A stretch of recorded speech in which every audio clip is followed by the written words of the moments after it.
입학 대목을 앞두고 출시되는 삼성전자의 신형 노트북입니다. 16인치 프로 모델 출고 가격이 351만 원으로 이전 모델보다 100만 원 올랐습니다.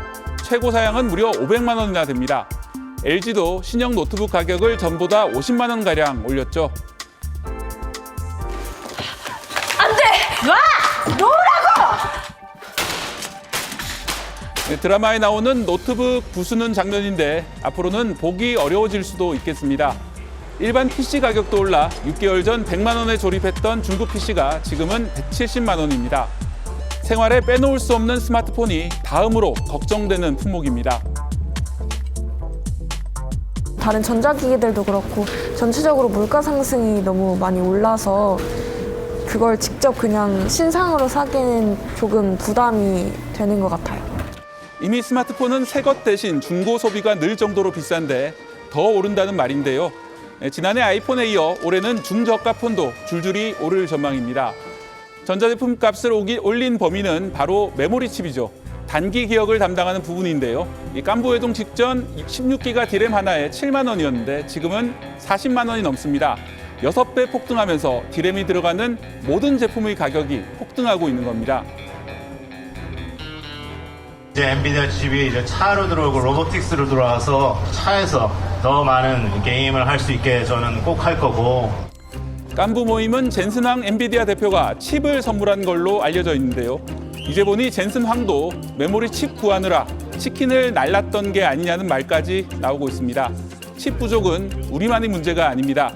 인공지능 수요 급증으로 전 세계 데이터 센터에 들어갈 메모리 칩이 부족한 겁니다.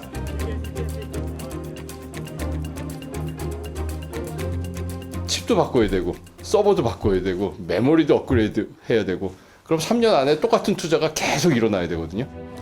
메모리 칩이 들어가는 전자제품 물가는 당분간 잡기 어려운 상황입니다. 세계 디램 시장은 삼성과 SK 등 3개 회사가 과점을 하고 있고 증산에 수개월 이상 걸립니다. 주가는 폭등했지만 서민 물가 부담이 가중되고 있습니다. 지난해 4분기 삼성전자의 연결 기준 영업이익이 20조 원으로 잠정 집계됐습니다. 한국 기업 최초로 분기 영업이익이 20조 원을 넘어서는 기록을 세웠습니다. 1년 전보다 무려 3배나 영업이익이 늘어난 결과입니다.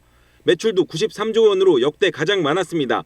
지난해 상반기만 해도 기대에 못 미쳤던 삼성전자의 실적을 반등시킨 건 주력인 메모리 반도체, 인공지능, AI 열풍으로 불어온 장기적 호황 추세, 이른바 슈퍼사이클 덕을 봤습니다. AI의 필수인 고대역폭 메모리 수요가 늘자 반도체 업체들이 고대역폭 메모리를 늘리며 범용 메모리 생산은 줄였고 그러다 보니 범용 메모리 가격과 수요가 동시에 올라간 겁니다. 지난해 9월만 해도 5달러 수준이던 가격이 석 달 만에 5배 넘게 뛰어 27달러를 넘어섰습니다. 수익성이 높은 HBM의 생산을 집중하기 위해서 범용 메모리 반도체 생산을 줄이고 있습니다. 덕분에 공급 부족 현상이 발생하고 당분간 이어질 반도체값 상승세에 삼성전자의 올해 이익이 100조 원에 달할 거란 장밋빛 전망도 나옵니다. 다만 메모리 가격 상승이 스마트폰 등 제품 가격도 끌어올릴 수밖에 없다는 건 걱정거리입니다. 상반기까지는 계속 오를 텐데 고객들이 어느 정도 디램을 좀 채우고 나면 메모리 가격 급등에 따른 이런 부작용들이 나타날 수 있고 이달 말 실적을 발표할 SK 하이닉스 역시 15조 원 넘는 영업이익이 예상돼 역대 최대 실적을 새로 쓸 전망입니다.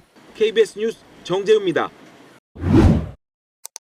젠슨 황 엔비디아 최고 경영자가 이번 주 금요일인 31일 경주 에이펙 CEO 서밋 특별 세션에서 연설을 하는 가운데 한국 국민들을 정말 기쁘게 해드릴 수 있는 발표가 있을 거라고 말했습니다.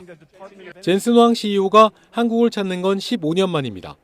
30일 서울 코엑스에서 엔비디아 그래픽카드인 지포스의 한국 출시 25주년 기념행사에 참석한 뒤 31일 경주로 이동할 예정입니다. 이재용 삼성전자 회장과 최태원 SK그룹 회장, 정의선 현대차그룹 회장과 회동할 거란 관측이 나왔습니다.